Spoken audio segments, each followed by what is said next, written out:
ఒక్కసారి కొమ్మూరి గోల్డ్ కి కాల్ చేయండి. తాకట్లో ఉన్న మీ బంగారాన్ని విడిపించి మార్కెట్ ప్రైస్ కి వాళ్ళు కొనుక్కుని మిగతా డబ్బులు మీకు ఇచ్చేస్తారు. హలో అండి, అందరికీ నమస్కారం. నేను మీ కట్టా కార్తీక్. మనతో ఉన్నారు బీజేపీ అధికార ప్రతినిధి రవిచంద్ర రెడ్డి గారు. సార్ నమస్కారం. నమస్తే కార్తీక్ గారు. సార్, మీరు వైసీపీ పార్టీలో చాలా కాలం ఉన్నారు, మీకు ఆ పార్టీ గురించి చాలా బాగా తెలుసు. జగన్మోహన్ రెడ్డి గారి నేచర్ మేరకు అవతర రాజకీయ పార్టీలతో కలవటం కానీ మాట్లాడటం కానీ చేయకూడదు అనేది ఆ పార్టీలో ఉండే సహజమైన కండిషన్.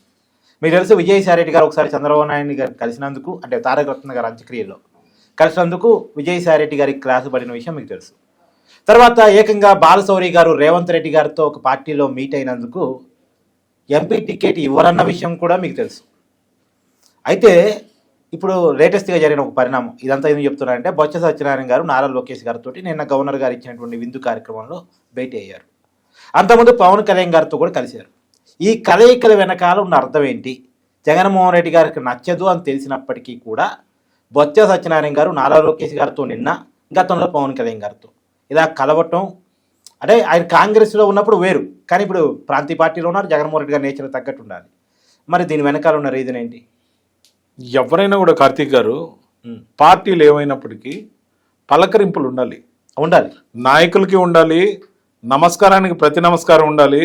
సబ్జెక్టు పరంగా, పార్టీల విధానాల పరంగా, లేకపోతే ప్రజలకు జరిగే అంశాల పరంగా ఖచ్చితంగా విమర్శించుకోవాలి. మేము అనేక డిబేట్లకు వెళ్తుంటాం. అవును, ఆ డిబేట్లలో అన్ని పార్టీల ప్రతినిధులు వస్తారు. తీవ్రంగా విమర్శలు ఉంటాయి, పాలసీకి సంబంధించిన మాటలు ఉంటాయి. డిబేట్ అయిపోతుంది, మేము మాట్లాడుకోకుండా ఎడమొహం పెడమొహంగా ఏం పోమే. అదేవిధంగా పార్లమెంట్లో వివిధ రాజకీయ పార్టీల నాయకులు ఉంటారు, అసెంబ్లీలో కూడా ఉంటారు. మరి వాళ్ళు ఎవరు ఒకరితో ఒకరు పలకరింపులు ఉండవా? ఆ క్యాంటీన్లో ఛాయ్ తాగేటప్పుడు ఏం మాట్లాడుకోరా? లేకపోతే సెంట్రల్ హాల్లోకి వచ్చినప్పుడు మాట్లాడుకోరా? ఇదంతా కూడా రాజకీయాన్ని వర్గాల్లాగా, ఏదైతే ఒక ఫ్యాక్షన్ టైప్ ఆఫ్ ఆలోచనతో మనం చూసినప్పుడు మాత్రమే ఈ వర్గ విభేదాల్లాగా మనం ఒకరితో మాట్లాడకూడదు, వాళ్ళ శుభకార్యాలకు అటెండ్ కాకూడదు, వాళ్ళ ఇంట్లో ఎవరైనా చనిపోతే పరామర్శకు పోకూడదు అన్న విధానాలు అసలుకి రెండు ఆ గట్ట ఈ గట్ట అనే గట్టు పంచాయతీలాగా ఏదైతే రాజకీయాలు నడుస్తున్నాయో దురదృష్టకరమైన అంశం. బొత్స గారు వెళ్ళింది లోకేష్ గారు పర్మిషన్ అడిగి అపాయింట్మెంట్ తీసుకొని, లేకపోతే లోకేష్ గారితో ఏదో ముచ్చట్లాడటం కోసం, లేకపోతే ఏదైనా మీరు ఏమైనా అవకాశం ఇస్తారా పార్టీ మారాలనుకుంటున్నాను నేను కాదు కదా. అది గవర్నర్ గారిని ఏ ఆగస్టు 15 రిపబ్లిక్ డే తర్వాత అయినా ఎట్ హోమ్ కార్యక్రమం ఉంటుంది. అక్కడ ప్రతిపక్షం, అధికార పక్షం, సీఎం, ప్రతిపక్ష నాయకుడు కూడా పలకరించుకునే సంస్కృతి మనకుంది. గతంలో ఉంది, తర్వాత కూడా ఒక దశ వరకు ఉండింది.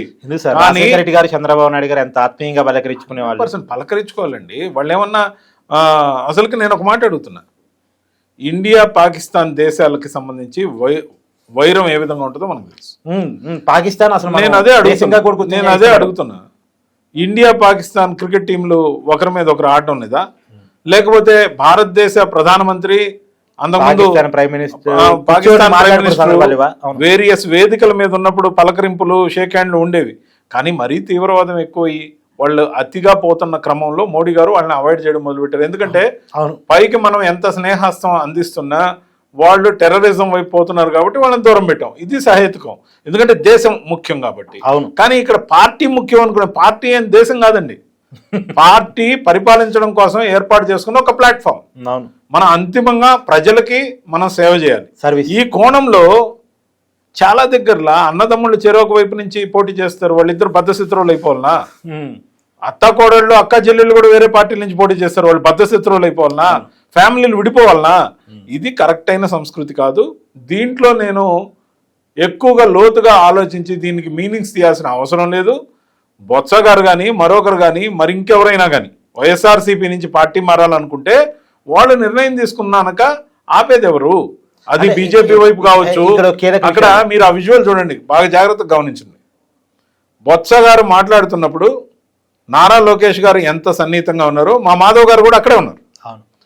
మరి వాళ్ళంతా బీజేపీకి వచ్చేస్తున్నట్ట, లేకపోతే తెలుగుదేశంలో ఒక మిత్రత్వమైన వాతావరణం ఆహ్లాదకరంగా జరిగిందని నా ఉద్దేశం. కాబట్టి దీనిలో నేనైతే స్పెక్యులేషన్ చూడడంలో, కానీ భారతీయ జనతా పార్టీ వైపు చాలా మంది సీనియర్ నాయకులు, రేపు మరో 10 ఏళ్ళు 20 ఏళ్ళు వెయిట్ చేయకూడదు అనుకునే నాయకులు ఖచ్చితంగా కూడా ఒక అవకాశం దేశం మొత్తం పరిపాలిస్తున్న భారతీయ జనతా పార్టీ వైపు రావాలని కోరుకుంటున్న మాట వాస్తవం. ఎవరు కోరుకున్నారు? విజయసాయి రెడ్డి. కొంతమంది కోరుకుంటున్న మాట వాస్తవం. అవును, కొంతమంది విజయసాయి రెడ్డి గారు కోరుకోవడం తప్పేం లేదు, ఆ. కానీ దానికి అడ్డంకులు ఉన్నాయనేది నాకున్న సమాచారం. ఓకే. సో అడ్డంకులు ఏ విధంగా వచ్చినాయి? కూటమిలో కొన్ని నిబంధనలు ఏర్పరచుకున్నాం.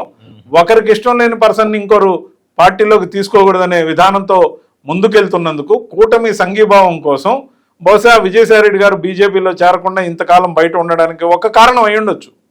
కానీ కూటమి యొక్క ధర్మాన్ని పాటిస్తున్న బీజేపీ కూడా సంయమనం పాటిస్తుంది.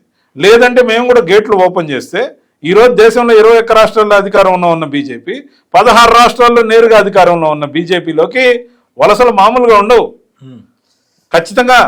ఎందుకంటే పవర్ఫుల్ బీజేపీ, 16 కోట్ల సభ్యత్వం ఉన్న బీజేపీ, దేశం కోసం ధర్మం కోసం పనిచేస్తున్న పార్టీగా చాలా మంది వస్తారు.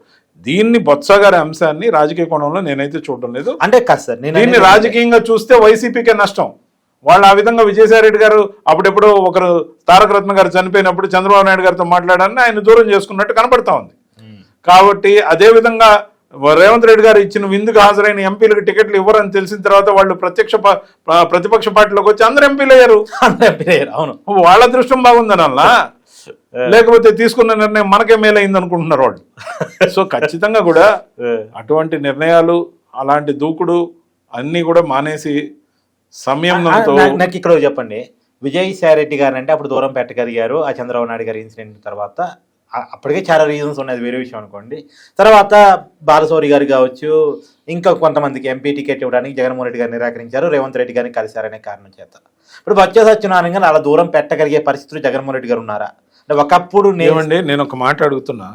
బొత్స సత్యనారాయణ గారిని మీరు అంటున్నారు, నెల్లూరుకు సంబంధించిన విపిఆర్ గారిని కానీ, అవును, నెల్లూరుకి ఒంగోలుకి బాగా ప్రముఖంగా వినిపించే మాగుంట శ్రీనివాసరెడ్డి గారిని కానీ, మరి అనేక మంది గెలుపు గుర్రాలుగా ఉన్న వాళ్ళని, ఆనంద్ కానీ, కోటంరెడ్డి శ్రీధర్ రెడ్డి గారిని కానీ, అతను ఇండిపెండెంట్గా కూడా గెలవగలడు. కోటంరెడ్డి శ్రీధర్ రెడ్డి గారు నియోజకవర్గంలో ప్రతి గడప గడపకు పరిచయమైన వ్యక్తి. ప్రతి ఒక్కరు పిలిస్తే అసలు అర్ధరాత్రి అయినా బైక్ వేసుకుని వెళ్ళి మాట్లాడతాడు వాళ్ళ కోసం, వాళ్ళు ఏ పార్టీ వాళ్ళైనా. అటువంటి సేవాభావం ఉన్నవాళ్ళు ముఖ్యంగా ఏ పార్టీ అయినా గెలుస్తారు. కార్యకర్తలకు అందుబాటులో ఉంటాడు, ప్రజలకు అందుబాటులో ఉంటాడు. ఒక రోల్ మోడల్ అని చెప్పాలి, ఒక నాయకుడికి ఉండాల్సిన రోల్ మోడల్. సో ఖచ్చితంగా కూడా అలాంటి వారిని కూడా వదులుకునే స్థితి అక్కడ ఉన్న మా సకలం చేసిన పరిస్థితే. కానీ నిజానికి hard core YCP, hard core Jagan అభిమాని. అరే కట్టె కాలే వరకు ఉంటానండి, ఏడ ఉండనిచ్చారు, బహిష్కరించారు. ఇతనిట్టే ఉంటే మనకు నష్టం, మనకి కాస్త మేలు జరిగే అవకాశం ఉంది ఆర్థికంగానే తోసేశారు పార్టీని. మీరు చెప్పిన పర్సన్ చనిపోయిన తర్వాత రెడ్డి సామాజిక వర్గం కూడా వైసీపీ దూరం అయిపోయింది. ముఖ్యంగా రెడ్డి సామాజిక వర్గాన్ని పనిగట్టుకొని దూరం చేయడంతో పాటు ఆ రోజు కులం చూడడం, మతం చూడడం, ప్రాంతం, పార్టీలు చూడకుండా ప్రతి పేదవాడిని ఆదరిస్తాం, ఎవరైనా పేదవాడు ఉంటే వాళ్ళని అభివృద్ధి పదంలోకి నడిపిస్తాం అనే స్లోగన్ ఆయన చేత తీసేసి నా ఎస్సీలు, నా బీసీలు, నా మైనారిటీలను రాసిచ్చి అగ్ర కులాలు 6 కులాలని ఓవర్ నైట్ దూరం చేసిన గొప్ప చాణుక్యులు ఉన్నారు కదా అక్కడ. సో ఖచ్చితంగా కూడా ఏది ఏమైనా ఆ పార్టీలో ఉన్న ఇంటర్నల్ శత్రువులు ఎవరైతే ఉన్నారో వాళ్లే జగన్మోహన్ రెడ్డి గారికి ముప్పు. మొన్న విజయసాయి రెడ్డి గారి భాషలో వాళ్ళు పందికొక్కులు పడి తింటున్నారు, నా భాషలో అయితే ఆ పందికొక్కులన్నీ కూడా పందుల సైజుకి చేరాయి. పందికొక్కు అంటే ఇంత ఉంటుంది, ఆ పందికొక్క సైజు ఒక్కోటి పందులంత అయినాయి. కానీ ఇంకా కూడా జగన్మోహన్ రెడ్డి గారు కన్ను తెరవట్ల, అది ఆయనకే ముప్పు. నమస్కారం.